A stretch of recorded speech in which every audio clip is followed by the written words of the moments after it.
तो ये है Bhubaneswar Duronto express.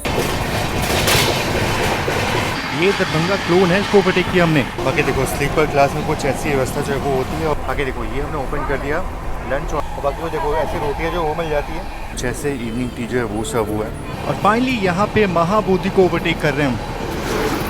Back to back 3 गाड़ियों को ओवरटेक कर चुके हैं हम। बाकी ये चीज़ मुझे गलत लगी, ऐसा करना सही नहीं है।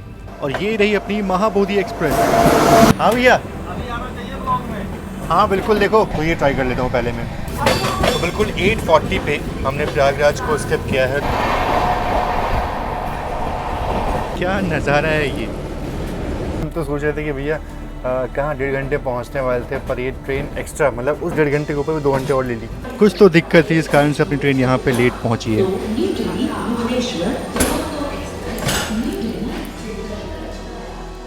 बाकी ये अपना होटल रूम दिल्ली का। और जब भी हम लोग दिल्ली आते हैं ना तो यहीं पे स्टे करते हैं होटल साहिब में। और अच्छा है, मतलब डिसेंट सा होटल। आप देखो तो बढ़िया यहाँ पे बिस्तर जो है वो लगे हुए मिल जाते हैं। फैमिली के लिए आते हो तो यहाँ पे एक और बेड जो है वो यहाँ पे लगे हुए हैं।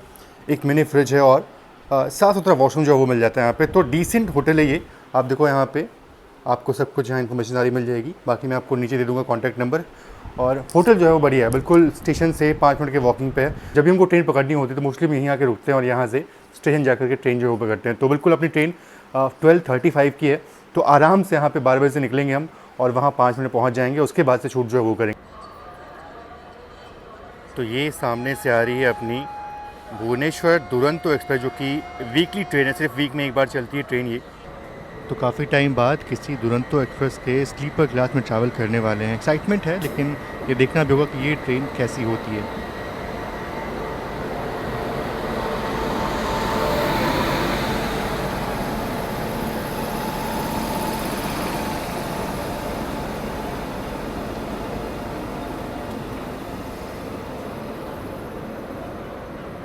अच्छा ये देखो, ये है DL1 कोच। और इसमें भी ना बुकिंग जो है वो करनी पड़ती है। ऑलमोस्ट जनरल वाला ही कोच है ये, लेकिन इसमें आपको पहले से सीट जो है वो रिज़र्व करनी पड़ती है। तो ये देखो सभी लोग जो हैं वो सीट रिज़र्व करके इसमें एंट्री ले रहे हैं। बाकी अपनी ट्रेन को यही WP7 जो है वो लीड करने वाला है। तो ये है भुवनेश्वर दुरंतो एक्सप्रेस और आज इसी में यात्रा करने वाला हूँ मैं। इसके स्लीपर क्लास में जर्नी करने वाला हूँ। एक छोटा सा एक्सपीरियंस जो है वो शेयर करने वाला आपके साथ कि इस ट्रेन का खाना पीना जो वो कैसा होता है और DDU तक का रन जो है वो कैसा होता है इसका। एक और चीज़ है कि बिल्कुल तगड़े एक्शन आपको देखने को मिलेंगे ही। दुरंतो है तो ऑब्वियस बात है बहुत ट्रेनों को ओवरटेक करेगी। सुना है मैंने इस ट्रेन का खाना पीना भी अच्छा मिलता है, तो वो देखता हूँ कि स्लीपर में सर्विस जो है वो कैसी होती है। फर्स्ट क्लास में, थर्ड AC में, सेकंड AC में तो चलो ठीक है, वो एक अलग लेवल हो गया, लेकिन स्लीपर में सर्विंग कैसे होती है वो आज मैं देखना चाहता हूँ। बाकी मेरे साथ सौरभ भाई भी सफ़र कर रहे हैं ट्रेन्स ऑफ इंडिया के। और दोस्तों कैसे हैं आप सब? तो मास्क लगाए भैया, अच्छा आप पहचान लो अब इनको। बिल्कुल। तो अभी हम लोग वो स्पेशल ट्रेन से आए थे और वापसी इससे कर रहे हैं हम लोग। अपनी सीट ये दोनों हैं, फैमिली यहाँ बैठी हुई है। अब इनसे चल के बात करना है कि भैया हमको अपनी इमरजेंसी विंडो जो है वो दे दो। 2 हम लोअर हमने बुक की थी, 2 लोअर अपने को मिल गई। साइड लोअर बुक की थी पर साइड लोअर मिली नहीं अपने को। और बाकी ये वाली जो इमरजेंसी विंडो अपनी है, बस फैमिली वाले दे दें, ज़्यादा कुछ दिक्कत ना करें, क्योंकि यहाँ से बढ़िया ओवरटेक क्रॉसिंग दिखाने मज़ा आएगा अपने को। तो 12:35 का डिपार्चर था, 12:43 समथिंग यहाँ पे हो चुका है अभी। और अभी तक ट्रेन का डिपार्चर जो है वो नहीं हुआ है। देखते हैं कितना लेट यहाँ से डिपार्चर होता है इस ट्रेन का। 12:45 पे डिपार्चर हुआ है, ऑलमोस्ट 10 मिनट लेट ट्रेन खुली है यहाँ से। अब ये 10 मिनट लेट जो है ये कोई दिक्कत तो नहीं है, लेकिन आगे चल के ट्रेन कितनी लेट होती है वो देखने वाली बात होगी। फ़िलहाल डिपार्चर हो चुका अपनी भुवनेश्वर दुरंतो एक्सप्रेस का नई दिल्ली रेलवे स्टेशन से।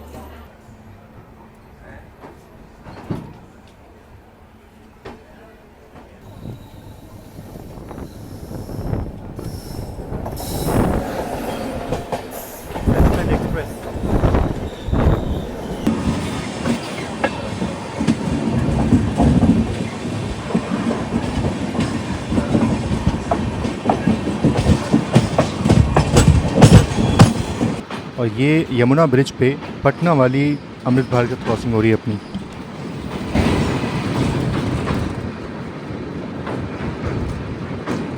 बाकी चीज़ है कि अगर स्लीपर क्लास में मनचाही सीट नहीं मिलती है तो फिर दिक्कत होती है।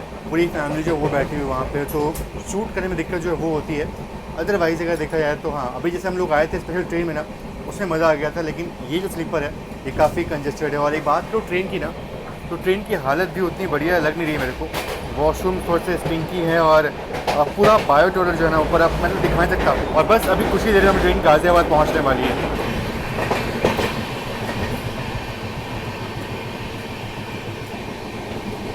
और गाज़ियाबाद के स्किप पे सामने से कोई तो ट्रेन आ रही है जो क्रॉस होने वाली है। मेरे ख्याल से ये वाराणसी वंदे भारत होगी।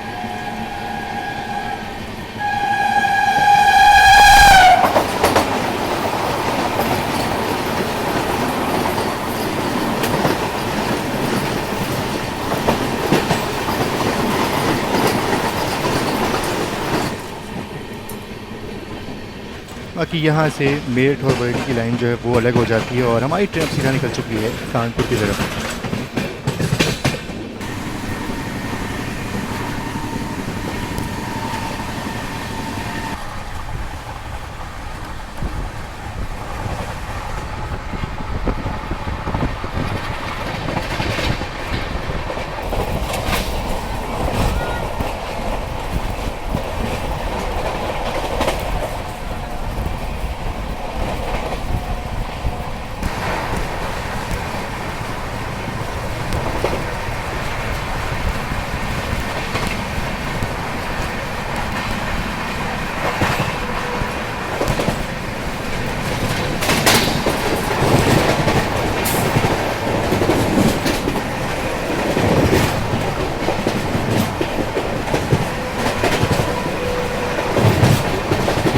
और बाकी ये देखो दरभंगा क्लोन बिल्कुल आगे चल रही है हमसे, और साथ ही साथ महाबोधि एक्सप्रेस भी बिल्कुल आगे चल रही है। दोनों ही ट्रेन को ओवरटेक करने वाले हैं फॉर श्योर।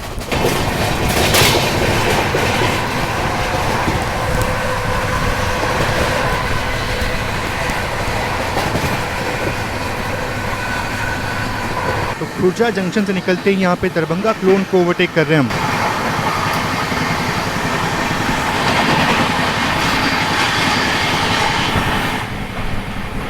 बाकी देखो स्लीपर क्लास में कुछ ऐसी व्यवस्था जो है वो होती है, और हमने अपना फूड जो है वो ऑप्ट किया हुआ है, तो खाना भी अपने को मिलने वाला है। तो ये रिव्यू जो है वो करेंगे हम। बाकी हाँ अभी देखो स्लीपर का माहौल कुछ ऐसा है, ठीक ठाक रश है, मतलब सारा सीट जो है वो ऑक्यूपाइड है, कुछ खाली कुछ भी नहीं है। कि हाँ अभी अलीगढ़ जंक्शन पहुँचने वाले हैं, मतलब स्किप करेंगे और वहीं पर शायद महाबोधि एक्सप्रेस का ओवरटेक जो है वो होगा। और बाकी अपना खाना जो है वो भी मेरे ख्याल से आने वाला है। तो राजेंद्र नगर, पटना, अमृत भारत वो तो देख लिया हमने। ये भागलपुर, अच्छा भागलपुर आनंद विहार स्पेशल अमृत भारत गरीब रथ नहीं। बाकी अलीगढ़ जंक्शन को बहुत ही स्लो रफ्तार में स्किप कर रहे हैं हम।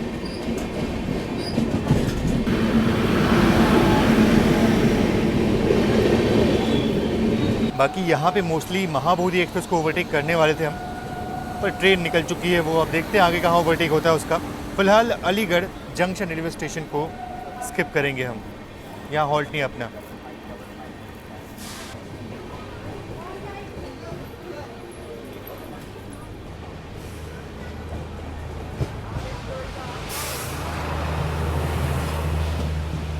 बाकी चलो अपना लंच तो आ चुका है, लेकिन रश इतना ज़्यादा है ना ट्रेन में। मतलब ये देखो यहाँ पे ऑलरेडी 2 प्लेट यहाँ पे रखा हुआ है, सबके हाथ में प्लेट है, और रख के कहीं खाने की जगह जो है वो नहीं है, तो ऐसे ही अपने को खाना पड़ेगा।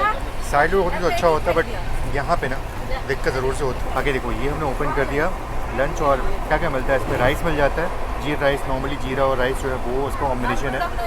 दाल बिल्कुल नॉर्मल सी दाल है, इसमें कोई तड़का का कुछ नहीं है। यहाँ पे ड्राई वेज है, आलू और बाकी मिक्स वेज सब कुछ पड़ा हुआ है इसमें। दही मिल जाती है, और यहाँ पे गर्मा गर्म रोटियाँ, नहीं गर्मा गर्म तो नहीं है।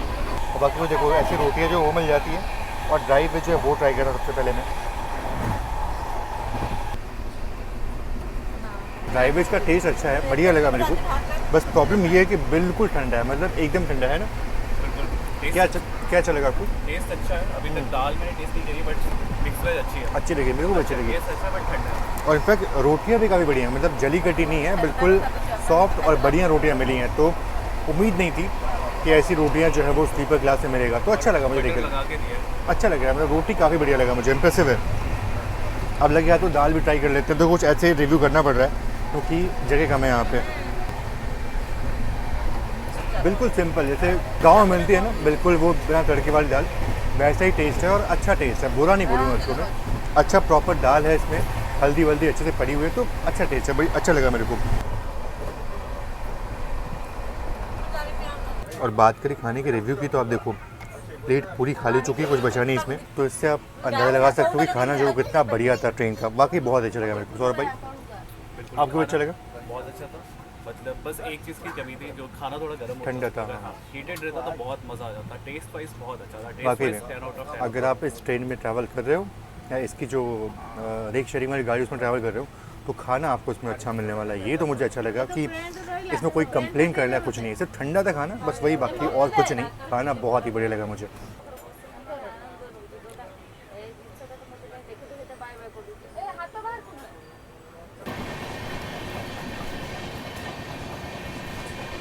तो चलिए लंच तो अपना हो गया, बढ़िया लंच था, अच्छा लगा मुझे। बाकी अभी टुंडला जंक्शन को स्किप कर रहे हैं हम, और बात करूँ महाबोधि एक्सप्रेस की तो बिल्कुल आगे चल रही हो हमसे। फिलहाल अभी टुंडला जंक्शन का स्किप जो है वो आप देखिए। ट्रेन की रफ्तार फिलहाल 55 किलोमीटर पर आवर, और इसी रफ्तार में टुंडला जंक्शन को स्किप कर रहे हैं हम।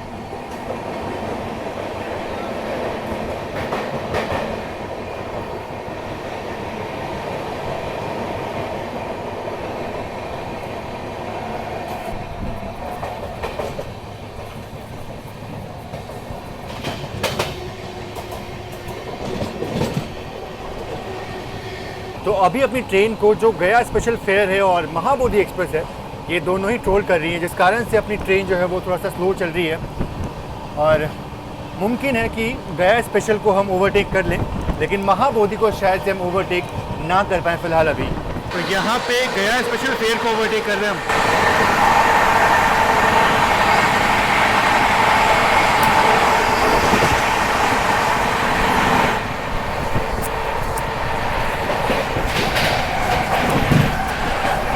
अपनी ट्रेन फिरोजाबाद पहुंचती है ना, तो मैं देखता हूँ कि बहुत सारे यहाँ पे कबूतर जो है वो मुझे दिखते हैं। लोग कबूतर पालन यहाँ बहुत करते हैं, लगता है मुझे। जो लोग यहाँ से हो ज़रूर से आप मुझे बताना। बाकी अभी हमारी ट्रेन फिरोज़ाबाद को स्किप करने वाली है।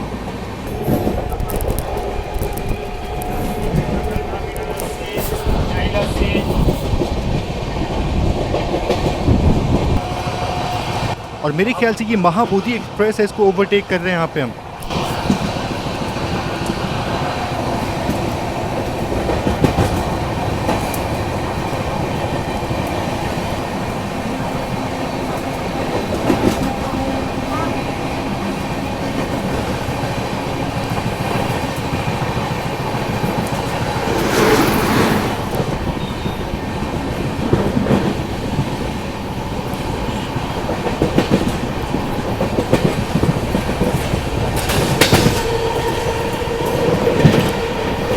और ये अजीमाबाद एक्सप्रेस है, इसको ओवरटेक कर रहे हैं हम। बैक टू बैक 3 ओवरटेक यहाँ पे देखने को मिल रहे हैं।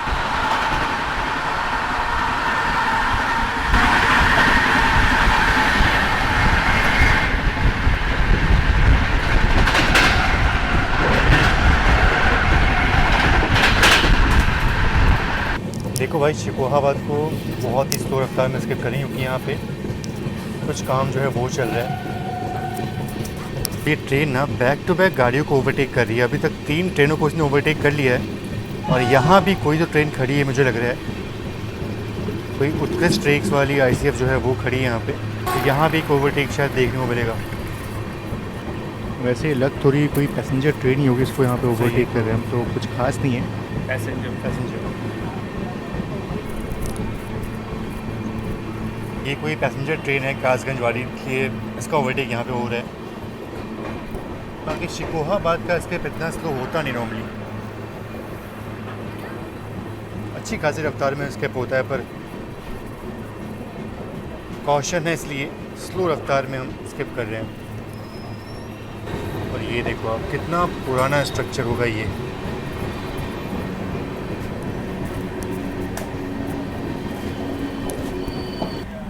तो शाम के करीब 4:35 का वक्त हो रहा है, और अपनी ट्रेन अभी इटावा जंक्शन को स्किप करने वाली है। और यहाँ पे कोई तो ट्रेन इटावा को स्किप कर रही है। ट्रैक नहीं कर रहा था मैं कौन सी ट्रेन है ये।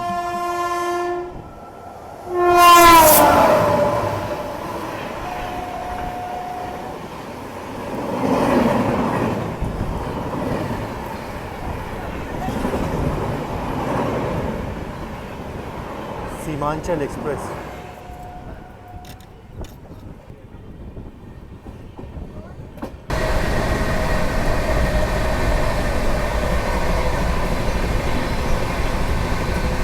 तो शाम के करीब 5:30 बजने वाले हैं और यही होता है कि ठंडी के मौसम में ना, जब ठंडी नज़दीक आ रही हो तो दिन छोटा होने लगता है और देखो बिल्कुल ऐसा लग रहा है कि अब सूरज जो है वो डूब चुका है।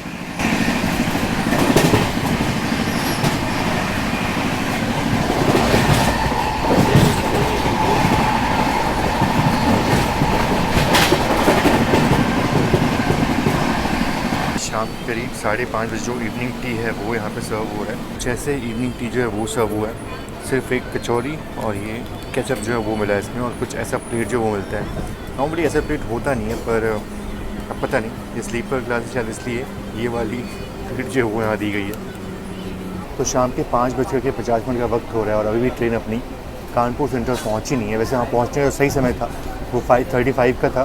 तो ट्रेन ऑब्वियसली लेट हो चुकी है आधे घंटे।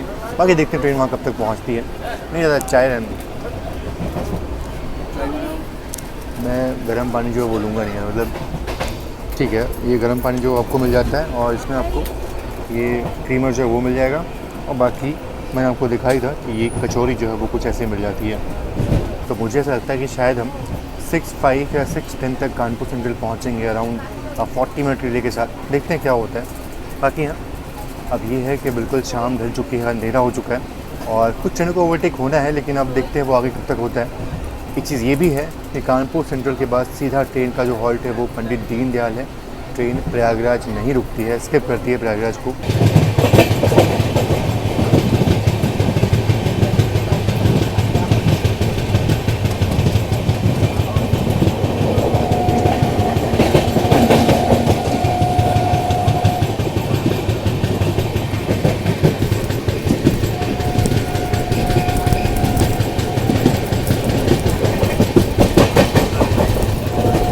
ये रहा कानपुर बाईपास लाइन, यहाँ से ट्रेनें बाईपास करते हुए निकल जाती कानपुर को, और हमारी ट्रेन अब सीधा अराइवल ले रही है कानपुर सेंट्रल रेलवे स्टेशन में, बिल्कुल डिले के साथ।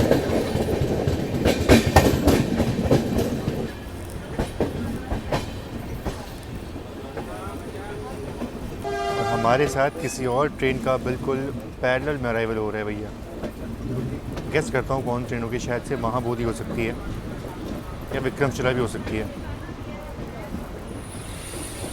देखते हैं कौन सी ट्रेन है वैसे ही।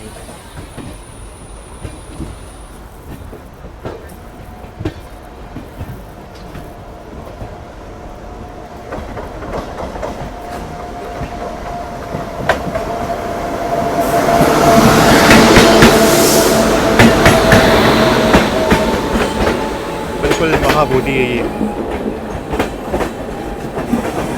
हाँ, ये भी काफ़ी बढ़िया गाड़ी है, भले ही इसको ओवरटेक किया हमने, पर इसको भी अच्छी खासी प्रायोरिटी मिलती है इस रूट पे।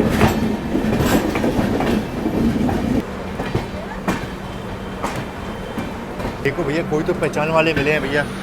हाँ भैया, अभी आना चाहिए ब्लॉग में। हाँ बिल्कुल। देखो नाम बताओ अपना। प्रेम नाम हुआ मेरा। प्रेम, कहाँ जा रहे हो अभी आप? गया? गया। चलो आप ज़रूर आओगे इसमें। कब अपलोड करोगे आप? 5 दिन। 5 दिन लग जाएगा। संदीप भाई है, तभी मैंने देखा। थैंक यू भैया, आ गए आप इसमें। चलो बिल्कुल पैदल में अराइवल हो रहा है और अच्छा लगा देख करके।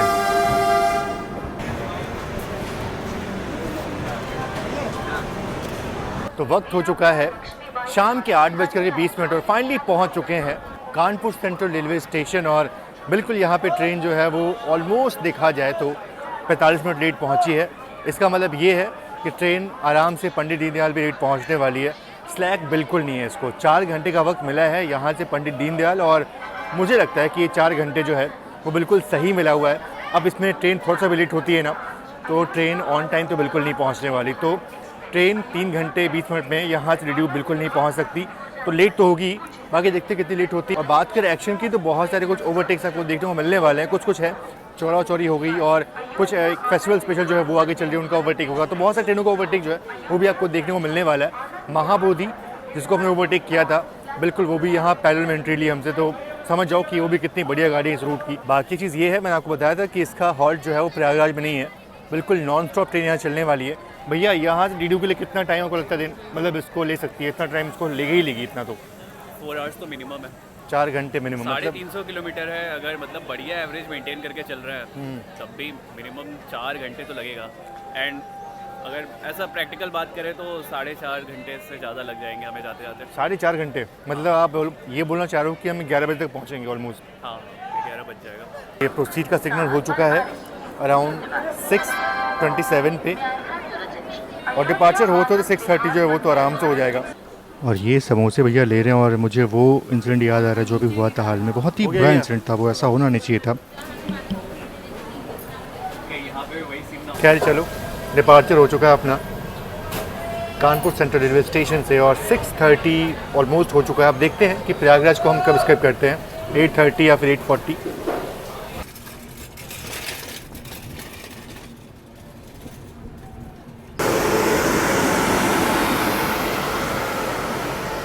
और ये अपनी महाबोधि एक्सप्रेस एक बार फिर से उसको हम पीछे छोड़ रहे हैं। बेचारी आगे जा नहीं सकती है, क्योंकि आगे जाएगी तो इसके 2-3 हॉल्स हैं, तो फिर से ओवरटेक हो सकता है इसका, इसलिए आराम से पीछे पीछे आएगी हमारे ये। अब देखो ये चीज़ ना बहुत बुरी लगती है, लोग ऐसे बच्चों को जो है वो टॉयलेट तो करवा देते हैं लेकिन उसको साफ़ नहीं करते, तो वो बड़ा बेकार लगता है। और ये सिविक सेंस बहुत ज़रूरी है भैया, तो बिना वॉश के जाते हैं, पर इनको हमने बताया कि भैया वॉश करो इसको। और सामने से आ रही है बनारस आगरा कैंट वंदे भारत एक्सप्रेस।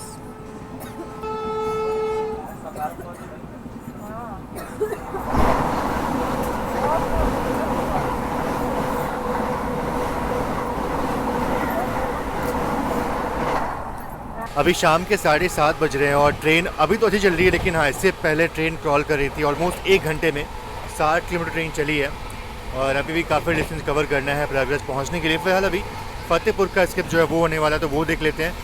अभी अच्छी खासी रफ्तार में स्किप जो है वो देखने को मिल सकता है अपने को। और यहाँ फतेहपुर के स्किप पे भी कोई ट्रेन यहाँ पे क्रॉस हो रही है।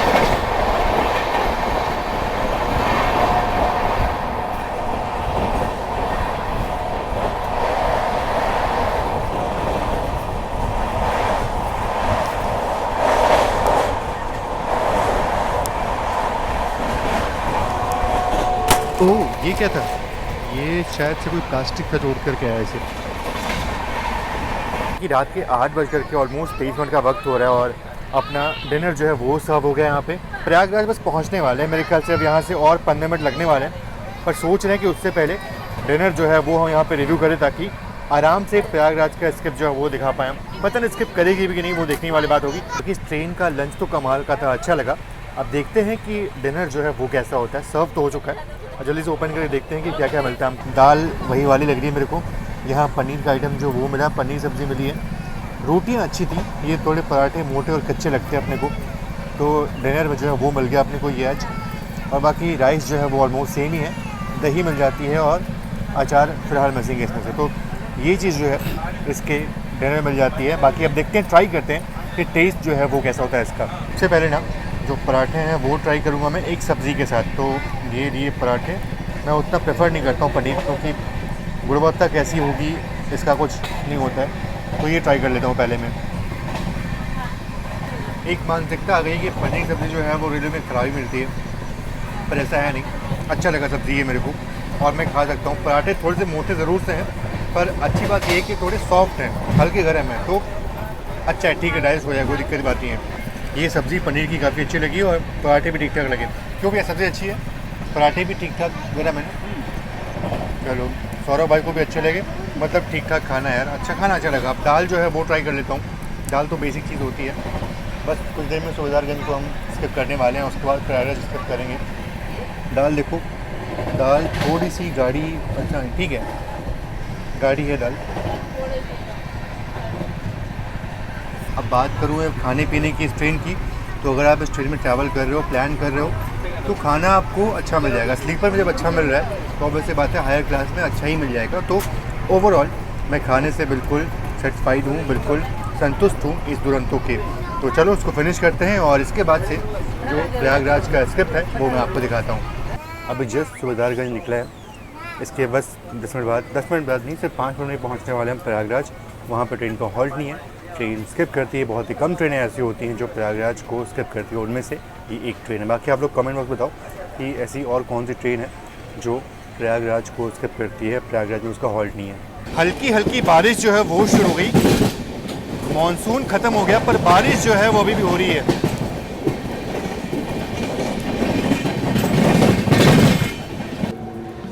फाइनली प्रयागराज को स्किप कर रहे हैं बहुत ही स्लो रफ्तार में, और बहुत ही कम ट्रेनें ऐसी होती हैं जो प्रयागराज को स्किप करती है। उनमें से हमारी एक ट्रेन भी है, मेरे ख्याल से विक्रमशिला भी स्किप करती है, और एक और कोई दुरंतो है जो स्किप करती है इसको।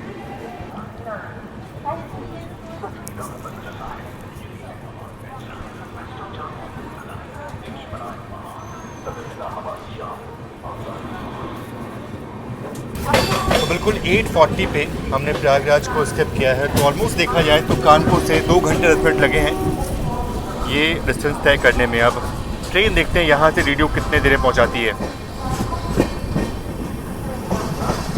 अच्छा, वो ट्रेन यहाँ बिल्कुल नहीं रुकी, स्किप किया प्रयागराज को, और बारिश मतलब बिन मौसम बारिश जो है वो हो रही है। नैनी और प्रयागराज शिवकी दोनों को स्किप करने वाले हम, बस बारिश जो है वो हो रही है ताबड़तोड़। और देखो पूरा ग्रीन ग्रीन वातावरण, ऊपर देखो आप, वो शायद नैनी ब्रिज का वो रिफ्लेक्शन ऊपर आ रहा है। रिफ्लेक्शन मतलब वो सारी लाइटें उसकी है।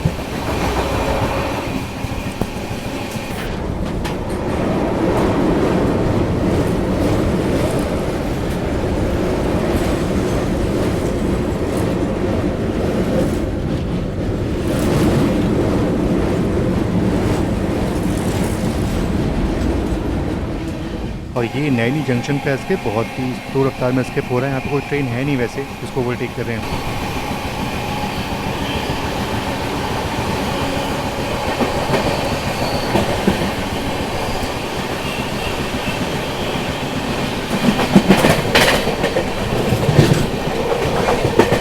तो ये अभी स्किप किया उन्होंने नैनी, बाकी इसके बाद प्रयागराज शिवकी स्किप करेंगे, और वहाँ पे ना चारापल्ली रक्सौल जो है वो खड़ी है, तो शायद वहाँ पे उसको ओवरटेक करेंगे। वो स्पेशल ट्रेन है तो उसको ओवरटेक वहाँ पे करेंगे हम। और यहाँ प्रयागराज शिवकी पे जो चारापल्ली रक्सौल है उसको ओवरटेक कर रहे हैं हम।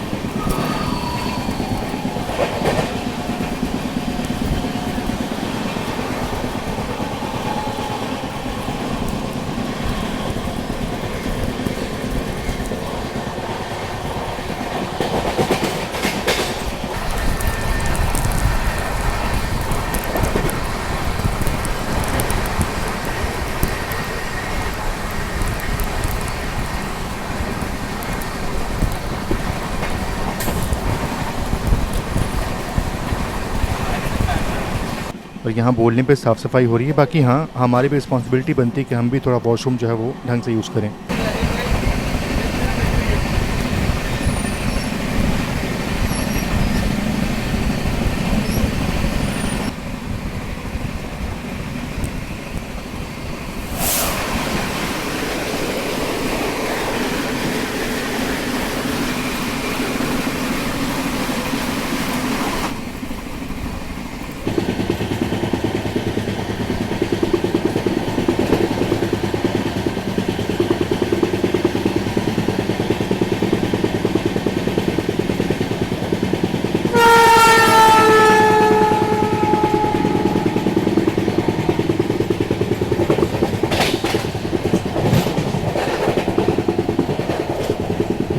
तो यहाँ पे हम विंध्याचल को स्किप कर रहे हैं अच्छी खासी रफ्तार में, और देखते हैं कि अपनी ट्रेन डीडीयू कब पहुँचती है आगे।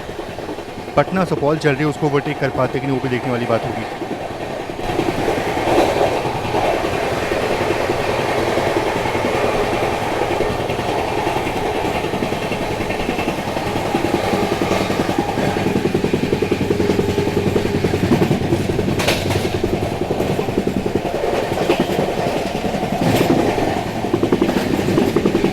विंध्याचल के बाद ट्रेन अपनी स्लो इसलिए होगी क्योंकि आगे जो है वो पुणे सुपौल चल रही है, उसको ओवरटेक करने वाले थे पर ओवरटेक किए नहीं।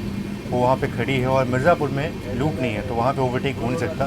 तो अब जब तक वो ट्रेन वहाँ से निकलेगी नहीं तब तक हमारी ट्रेन यहाँ से आगे बढ़ेगी नहीं, मतलब ऐसी ही रेंगते में चलेगी। देखिए भाई, मिर्ज़ापुर का अराइवल होने वाला है और ट्रेन अपनी यहाँ पे बिल्कुल स्लो हो चुकी है, जस्ट बिकॉज क्योंकि आगे वो ट्रेन चल रही है और कोई लूप नहीं है, ओवरटेक नहीं हो सकता। इसलिए अब जब तक वो ट्रेन वहाँ से निकलेगी नहीं तब तक हमें यहाँ से ऐसे ही क्रॉल करते हुए निकालेंगे।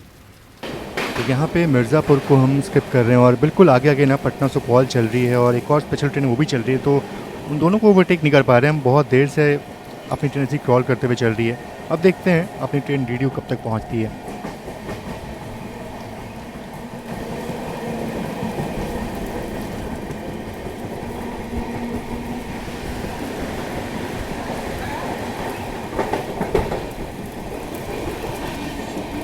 रात के करीब 10:50 का वक्त हो रहा है और अभी भी ट्रेन पहुंची नहीं है डीडीयू छोड़िए, अभी भी ट्रेन चुनार नहीं पहुंची है। मतलब समझ नहीं आ रहा क्या चल रहा है। लाइनअप में ट्रेन्स भी 3-4 ही थी, पर ट्रेन काफ़ी देर यहाँ पे रुकी रही। आगे दानापुर सुपौल जो है वो भी निकली हुई है, तो समझ नहीं आता है कि इस भुवनेश्वर दुरंतो के साथ क्या दिक्कत है। और मिर्ज़ापुर के बाद अब बारी है चुनार जंक्शन की, अच्छी खासी रफ्तार में स्किप करने वाले इसको।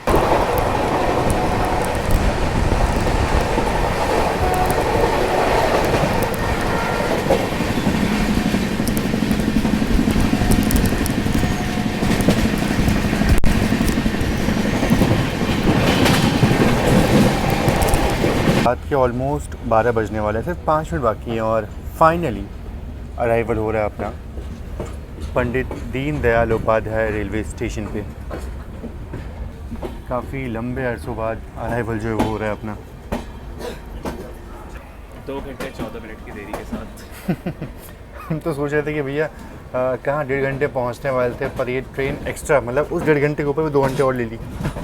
भैया ने गेस किया था कि 4 घंटे में पहुंचेगी कानपुर से, और मैंने गेस किया था कि 4.5 घंटे। 6 घंटे 6.5 घंटों 6 घंटे लगा ट्रेन। यही होता है। मतलब क्या, मतलब कोई ऐसे प्रीमियम गाड़ी कुछ होती नहीं है, सब प्रायोरिटी खेल होता है। जिसको प्रायोरिटी मिलती है वो गाड़ी पहुंच जाती है, उसको नहीं मिलती है वो ऐसे ही लेट होती है। बस यही चीज़ है। बाकी चलो अराइवल जो वो देखते हैं।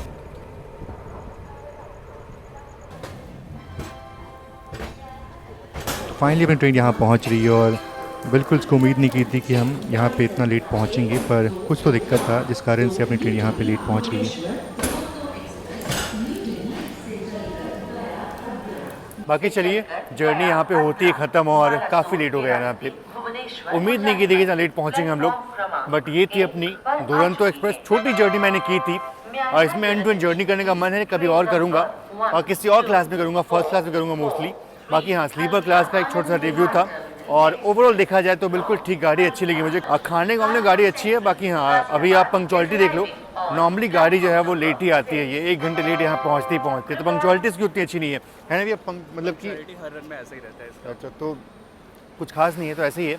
बाकी चलो कभी एंड टू एंड जर्नी करेंगे इसमें। अगर कोई जर्नी कर रहा है तो हो सकता है आगे हो जाके थोड़ा हो जाए पंक्चुअल, बट डीडीयू तक एवरेज 1-2 घंटे का डिले रहता ही है इसमें, क्योंकि बहुत ही ज़्यादा टाइट शेड्यूल है। 9 घंटे 10 मिनट का शेड्यूल है, तो स्लैक भी नहीं है एकदम। बिल्कुल, तो कोई बात नहीं, चलो ठीक है, कभी एंड टू एंड करेंगे। बाकी ये थोड़ा सा रिव्यू था आपके लिए।